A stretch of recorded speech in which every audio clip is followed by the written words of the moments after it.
Miss হবে না আপনার পছন্দের টিভি শো। দেখুন জি5 অ্যাপে একদম ফ্রি।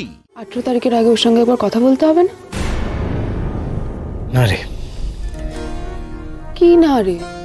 তুই ওর সঙ্গে দেখা করবি না? কিছু বলবি না? না দাদা ভাই, কি না না করছিস?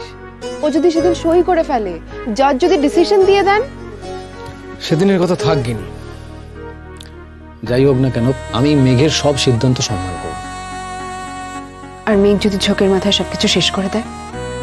ও আমার মতো ঝোঁকের মাথায় কিছু করে না কেন, অনেক ভেবে চিন্তে সবকিছু করে। ওকে না আমি আর ডিস্টার্ব করব না। তাতে যদিও আমার কাছ থেকে দূরে চলে যায়, তাহলে জানবো যে ও আমার কাছ থেকে দূরে চলে যেতে চেয়েছিল, সেই জন্য দূরে চলে গেছে। ওকে আটকে রাখার জোর বা যোগ্যতা কোনোটাই আমার মধ্যে ছিল না।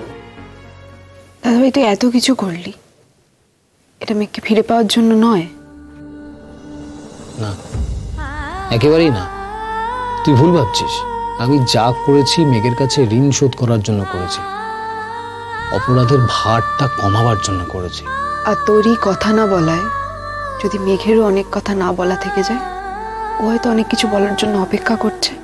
তাহলে জানবো যে ওর আর আমার মধ্যে সেই কথাগুলো কোনোদিনই হবার ছিল না।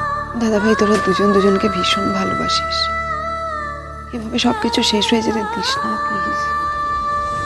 আমার ভালোবাসা খাদ ছিল রে, সেই জন্যই তো ওর জীবনটা এলোমেলো হয়ে যায় বারে বারে। আমার না তোর কথাবার্তা কেমন লাগছে।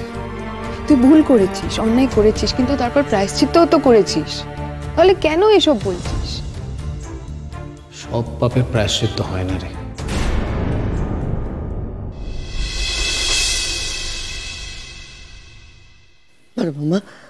মা, আমি জানি তুমি পারবে, তুমিই পারবে। তুমি যেমন করে হোক এই সর্বনাশটা আটকাও। মা মা, এত আশা করো না আমার উপর। আমার মনে হয় না আমার হাতে আর কিচ্ছু আছে বলে। মেঘের সাথে তো কোনো কথাই বলা গেল না। আর নীলও, আমার মনে হচ্ছে মা, আমাদের ওই খারাপটাই ভেবে নিতে হবে। দিদি ভাই দেখো, জাজ কিন্তু অনেক সময় দেন জানো তো। উনি যদি বোঝেন যে রিকনসিলিয়েশনের সুযোগ আছে, তাহলে কিন্তু উনি আরেকবার সুযোগ দেন। ছোট, কিন্তু জাজকে তো বুঝতে হবে যে রিকনসিলিয়েশনের স্কোপটা রয়েছে। কিন্তু এরা দুজনে যেভাবে, কি ব্যাপার, আমাকে দেখে হঠাৎ করে চুপ করে গেলে মনে হলো? কি নিয়ে ডিসকাশন করছিলে তোমরা? এ কি, তোমরা সকলেই এইভাবে শোকগ্রস্ত মুখে কেন রয়েছে বলো তো? মনে হচ্ছে যেন আমি বনবাসে যাচ্ছি, 14 বছরে ফেরার কোনো আশা নেই। নীল, এইভাবে কেন বলছো? এইভাবে বলে না। তোমাদের দেখে কিন্তু তাই মনে হচ্ছে, চিরকালের মতো কেউ চলে যাচ্ছে।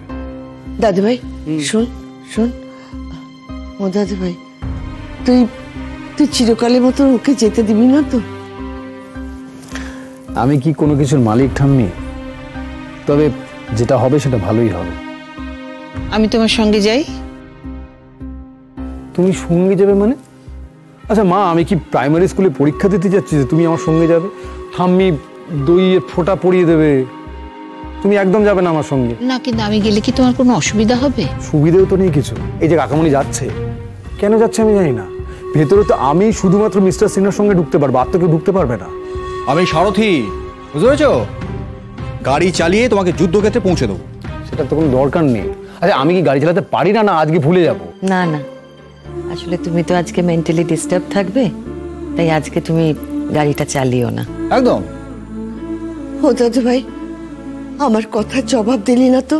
তোকে যে আমি জিজ্ঞেস করলাম, তুই ওকে চিরকালের মতো চলে যেতে দিবি না তো? ঠাম্মি, আমি যদি পারতাম তাহলে আমার এই হাত দুটোর মধ্যে সবাইকে আটকে রাখতাম, কিন্তু আমার হাতের ক্ষমতা কতটুকু বলো? সবকিছু যে ফসকে যায়। আমি এসব কথা শুনতে চাই না। তোকে আমার কথা শুনতে হবে, আমার কথা তোকে রাখতেই হবে। তুই কিছুতেই এই সর্বনেশে বিষয়গুলোতে হ্যাঁ বলে আসবি না। তুই এবার কথা দে, তুই তাকে ফিরিয়ে আনবি এই বাড়িতে। তার সংসারেরটা, তার নিজের সংসার, সেখানে তুই ফিরিয়ে আনবি। আমায় কথা দে। ঠাম্মি, এভাবে ছেলে মানুষই করো না। না, তুই আগে বল, তুই তাকে ফেরত আনবি? জোর করে একেবারে বলো তো, রাবণের মতো সীতাহরণ করে নিয়ে চলে আসি? জোর কেন করবি দাদা? তোর ভালোবাসার জোর নেই আমি জানি দাদা। যদি তুই একটিবার ওর চোখের দিকে তাকাস, তোর মনের ভাবখানা বোঝাস, যদি মনে মনেও বলিস তোর সাথে আসতে, সে তাহলে না এসে থাকতে পারবে না। বলছো তোমার নাতির মধ্যে একটা শাহরুখ খানের মতো ব্যাপার আছে? আমি পেছন থেকে হিরোইনকে মনে মনে বলবো পালাট, আর সে পেছন ফিরে তাকাবে। তুই এরকম ঠাট্টা করে হালকা করে দিস না দাদু ভাই। তুই আমায় কথা দে, তুই তাকে এই কথাগুলো বলবি তাকে যে আমার সঙ্গে চলো। তার সংসার, তার স্বজন সবাই তার অপেক্ষায় বসে আছে। তুই বলবি যে তুই তার অপেক্ষায় বসে আছিস। তুমি কি চাও বলো তো ঠাম্মি? আমি খুব কষে কোর্টের কাছে বকুনি খাই? ঠাম্মি দেখো, এটা আইনের ব্যাপার, কোর্টের ব্যাপার। আমি যদি কোর্টে এইসব কথাবার্তাগুলো মেঘকে বলি না, তাহলে আমি কোনো রকম আনডিউ ইনফ্লুয়েন্স করার চেষ্টা করছি, এটা কিন্তু বলতেই পারেন জজ সাহেব। চুপ কর। ওরে, সে তোর স্ত্রী, তুই তার স্বামী। তুই তাকে কিছু বললে কোর্টে কি বলার আছে? মাগো, ওরা দুজন আদালতের দ্বারস্থ হচ্ছে নিজেদের সম্পর্কটাকে নিয়ে। কোর্টে নিজস্ব কিছু নিয়ম আছে মা। আচ্ছা বেশ, ও যদি সুযোগ পায় ও অবশ্যই বলবে, কেমন? বেশ, তোর বলায় আইনে এদিক ওদিক থাকতেই পারে, কিন্তু আমি তো আমার মনের কথাটা বলতেই পারি, তাই না? হ্যাঁ, আমাকে নিয়ে চল তোর সঙ্গে। হ্যাঁ, আমি গিয়ে বলবো তার দুটো হাত ধরে, তুই আমার সঙ্গে ফিরে চল দিদি, ফিরে চল আমার সঙ্গে। সে কিন্তু না বলতে পারবে না, ঠিক আসবে। কেন রে, ওই গেল পুজোয় আসেনি? আমি তার গান শুনতে যেতে পারিনি বলে সে বাড়ি বয়ে এসে আমাকে গান শুনিয়ে যায়নি? গেছিল তো। মাগো, এই গান শোনানো এটা একটা অন্য জায়গা, কিন্তু ওরা যাচ্ছে আদালতে মা, আদালতে। এখানে মনের কোনো জায়গা নেই, এখানে মনের থেকে আইন অনেক উপরে। মা কেন এরকম করছো বলো তো? সেদিন তো গেছিলে তুমি মেঘকে ফিরিয়ে নিয়ে আসতে, এলো না তো, ফিরতে তো চাইনি। তোমরা এমন করছো যে এই বাড়ির সঙ্গে মেঘের সম্পর্ক চুকে গেলেই তোমরা খুশি হও। না না মা, কেউ সেটা চায় না। তবে তুমি যেগুলো বলছো সেগুলো সম্ভব নয়। কোর্টে দাঁড়িয়ে যদি আমরা মেঘকে ইমোশনালি ইনফ্লুয়েন্স করার চেষ্টা করি, তাতে এরকম হয় না। ওর বাবা যদি তাতে আপত্তি জানান, তাহলে কিন্তু আমরা সবাই বিপদে পড়বো। ও দাদু ভাই, কিছুই কি করার নেই রে। আমি কিছু হলে তো সেটা আমার আর মেঘের মধ্যে হবে। তোমার সঙ্গে তো মেঘের ডিভোর্স হচ্ছে না, তুমি তার সঙ্গে যেমনকার তেমনই কথা বলবে।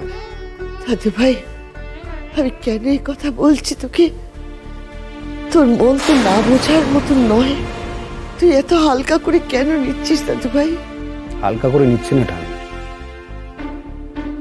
তোমার কষ্ট পাওয়াটা আমাকে কষ্ট দিচ্ছে। জি5 ডাউনলোড করুন আর সব এপিসোড দেখুন একদম ফ্রি।